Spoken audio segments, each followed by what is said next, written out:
Halo guys, welcome back to Korean Omid bersama orang Korea yang medok. Oke, polo-polo. Kemarin itu aku dikirimi lumayan banyak DM karena ada berita seorang laki-laki berkewarganegaraan Korea yang ditemukan meninggal di Thailand. Mungkin kalau polo-polo dengarnya cuma sampai di sini, ini nggak terlalu mengerikan. Tapi yang membuat kejadian kali ini mengerikan adalah laki-lakinya ini ditemukan dalam sebuah drum yang juga berisi semen. Jadi laki-laki yang meninggal itu dimasukkan ke dalam drum dengan semen dan dibuang gitu kesannya. Ini mungkin buat popul yang kurang paham, ini agak mengerikan karena kalau ini merupakan pembunuhan berencana, biasanya seseorang itu setelah dibunuh itu akan dibuang di tempat yang tidak bisa ditemukan. Dan kenapa ada semennya? Karena kalau dibuang di air itu biasanya bisa naik lagi karena ngapung. Tapi kalau dibuangnya di dalam drum yang isinya semen, ini akan tenggelam di dalam air sehingga bisa dibilang agak susah untuk ditemukan. Nah, jadi langsung kita bahas bersama-sama.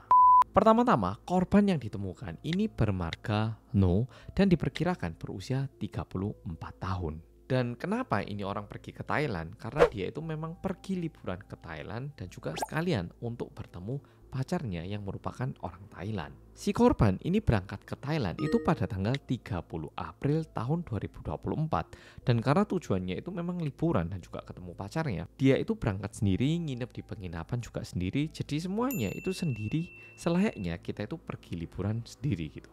Jadi tanggal 30 April itu nyampe di Thailand dan pada tanggal 2 dia itu janjian sama pacarnya untuk ketemuan di sebuah bar yang ada di daerah Hue Quang di Bangkok gitu. Dan sesuai dengan janjinya dia itu ketemu sama pacarnya di sebuah klub namanya itu Route 66. Nah, kita sebut aja pacarnya si A. Ya udah si pacar gitu aja ya. Ketemulah si korban dengan pacarnya di klub bernama Route 66. Pada awalnya si korban sama pacarnya mereka itu menghabiskan waktu ya cuman mereka berdua. Tapi mungkin karena minum atau gimana, mereka ini jadi kenal sama beberapa orang baru. Dan kebetulan orang yang mereka kenal di situ adalah 3 orang Korea. Dan di situ mereka itu menjadi semakin akrab dan terus main hingga jam 2 subuh. Jadi udah lewat hingga tanggal 3 Mei 2024. Dan di subuh hari karena mereka itu udah capek pada tanggal 3 Mei itu, si korban sama pacarnya mereka itu nggak pulang bareng. Jadi si pacarnya ini pulang ke rumahnya, sedangkan si korban itu bertujuan untuk pulang ke penginapannya sendiri. Tapi tadi kan si korban ini jadi kenal dengan 3 orang laki-laki yang juga orang Korea atau nah kebetulan 3 orang Korea ini bilang, loh, kamu pulangnya arah mana? Loh, arah situ ta, searah loh. Udah bareng kita aja, kita ada mobil, yuk ikut-ikut. Nah, si korban ini ditawari untuk diantar pulang dan dia itu ikut mobil 3 orang Korea yang baru dia kenal. Mungkin waktu itu kondisinya si korban ini udah mabuk dan capek. Udah gitu ditawari untuk diantarkan hingga tempat penginapan. Ya susah ya toh untuk nolak, ya sangat nyaman gitu loh. Apalagi 3 orang yang baru mereka kenal ini adalah orang yang warga negaranya sama dengan dirinya. Jadi bisa dibilang lebih percaya lagi meskipun baru kenal. Tetapi berbeda dengan apa yang dibayangkan sama si korban. Seketika si korban ini naik ke dalam mobil, dia itu ternyata disuntik dari belakang dan disuntikin obat bius. Sehingga setelah dia naik mobil bisa dibilang dia kehilangan kesadaran, udah mabuk, disuntik lagi pakai obat bius. Dan setelah si korban ini tidak menyadarkan diri, dia itu langsung diikat menggunakan tali oleh 3 orang Korea itu. Kalau misalnya kayak gini terus diantarkan ke hotel bilangnya prank mungkin masih mending. Ternyata mobilnya ini tidak pergi menuju ke tempat penginapan si korban, melainkan mereka ini pergi ke daerah Pattaya yang letaknya itu bisa dibilang agak jauh. Jaraknya itu 1 jam 50 menit, hampir 2 jam bayangkan. Jadi dari Huaikang dimasukkan ke dalam mobil lalu disuntik obat bius lalu dibawa ke Pattaya. Nah sesampainya di Pattaya ini orang dipindahkan lagi ke mobil pickup dan menggunakan mobil pickup mereka itu pergi ke sebuah penginapan yang ada di dekatnya waduk di Pattaya itu. Nah tapi di tengah perjalanan bisa dibilang untungnya si korban itu sempat menyadarkan diri dan dia itu juga bisa merasakan kalau ini gak benar. Kayak wah ini aku kayaknya alamat ini kayak gitu. Menyadari itu si korban itu mencoba untuk melawan 3 orang laki-laki yang dia kenal di klub itu tadi. Tapi ya gimana bisa ya toh, badannya udah diikat, udah gitu dia juga habis minum alkohol. Di sini akhirnya si korban dengan 3 orang laki-laki ini mulai berantem. Dan yang terjadi adalah 2 orang laki-laki di antara 3 orang ini, mereka ini mulai memukuli si korban sampai-sampai tulang rusuknya itu patah, dan mereka juga mulai mencekik lehernya si korban. Dan diakibatkan cekiannya ini, si korban kehabisan nafas dan meninggal di dalam mobil itu. Sesampainya di penginapan, mereka bawa keluar si korban dan dibawa masuk ke dalam kamar. Ya mungkin kalau dilihat orang-orang kesannya kayak orang mabuk, padahal ya udah nggak bernyawa sebenarnya. Dan tanggal 3 Mei itu berakhir kayak gitu. Dan keesokan harinya pada tanggal 4 Mei pukul 9 malam, 3 orang laki-laki ini keluar dari kamar hotel membawa sebuah benda dan juga kayak kompartemen warna hitam. Dan tentunya ini mereka bawa ke mobil pickup yang mereka gunakan kemarin malam. Nah, di sini kita perlu melihat rekaman CCTV.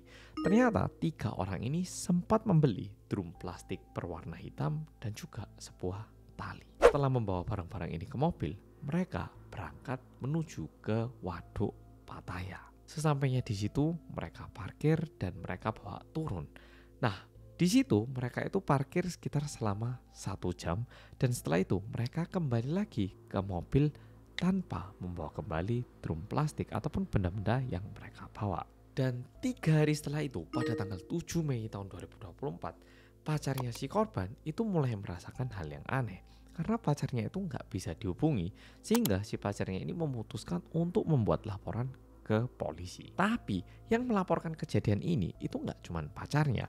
Ternyata ibu kandung dari si korban yang juga merasakan hal yang sama itu memutuskan untuk melaporkan kejadian ini ke kepolisian. Tapi ibunya ini berada di Korea. Udah gitu, pada tanggal 7 Mei tahun 2024, ibu kandung dari si korban itu ditelepon dari sebuah nomor dan bilang kayak gini. Halo, selamat siang, ini ibunya Noh ya.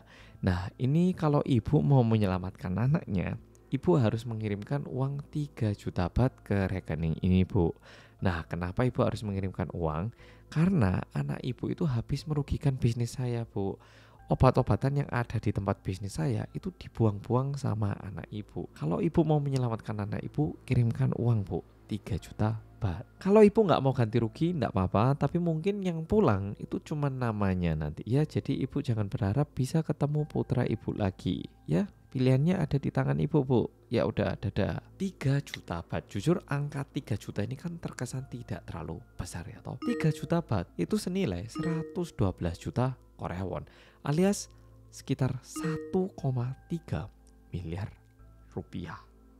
Ya bayangkan, ini nominalnya bukan main ya toh. Tentunya si ibu itu kaget banget, apalagi putranya itu beneran ada di Thailand dan tidak bisa dihubungi. Si ibu langsung melaporkan hal ini ke kepolisian dan juga kedutaan besar Korea yang ada di Thailand. Dan untungnya mendapatkan laporan ini, kedutaan besar Korea yang ada di Thailand dan juga polisi lokal Thailand, mereka itu mulai bekerja sama dan mencari tahu apa yang terjadi. Mendapatkan laporan ini, untungnya kepolisian Thailand mereka itu langsung bergerak dan mereka langsung mulai mengumpulkan potongan-potongan pasal. Kayak dari awalnya itu dia ke Thailand tanggal berapa, nginepnya di mana, terus pergi kemana. Jadi polisi itu ngikutin dari tempat penginapannya ke klub, lalu pulang dengan 3 orang yang baru dia kenal. Nah, polisi itu ngikutin terus gerak-geriknya. Dan untungnya polisi itu jadi tahu tentang lokasi waduk yang ada di Pattaya. Sebenarnya waktu polisi melihat rekaman CCTV, bisa dibilang polisi itu udah kayak ada firasat, kayaknya orang yang kita cari ini udah meninggal dan dibuang di dalam drum plastik berwarna hitam ini. Tapi tentunya itu kan cuma sebatas asumsi dan polisi harus mencari bukti ya toh.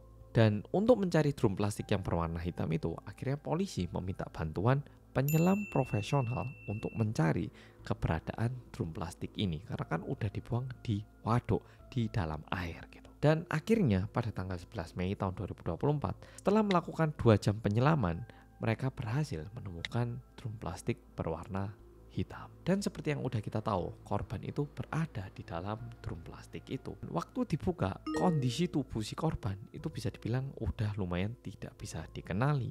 Karena tubuh korban itu udah bercampur dengan semen dan juga darah. Udah gitu, jari-jarinya itu dipotong oleh para pelaku agar polisi tidak bisa melacak siapa korbannya karena ada sidik jari.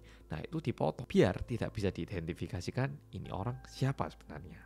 Nah, di sini kerennya. Setelah polisi menemukan tubuh korban, polisi ini langsung bergerak cepat dengan cara mereka itu membuka identitas para pelaku. Ini beda banget sama Korea dan menurutku sebagai orang Korea ini kayak bikin plong banget karena pelaku-pelaku itu mesti dilindungi, ada HAM-nya, ada apanya gitu. Padahal kelakuan mereka itu sebenarnya udah nggak manusiawi. Nah, tapi di Thailand itu nggak kayak gitu, langsung diekspos semuanya. Dan ternyata 3 orang ini udah melarikan diri. Pelaku yang bernama Iroon ini udah pergi ke Korea. Pelaku yang bernama Yongjin dia itu ke Kamboja. Sedangkan pelaku yang bernama Kim Yong-won dia ini pergi ke Myanmar. Karena identitasnya udah terbuka, akhirnya pada tanggal 12 Mei, orang yang masuk ke Korea, Iroon, itu langsung ditangkap di rumahnya pada pukul 19.46. Dan saat dia ditangkap polisi, dia itu tidak melakukan perlawanan. Jujur ya, mau melakukan perlawanan gimana coba, identitasnya udah kebuka ya toh. Nah, dia itu udah ketangkap dan saat diinterogasi oleh polisi, dia itu bilangnya gini, tapi saya nggak ikutan bunuh pak, saya cuman berada di tempat itu pak, tapi saya bukan yang bunuh, bilang kayak gitu.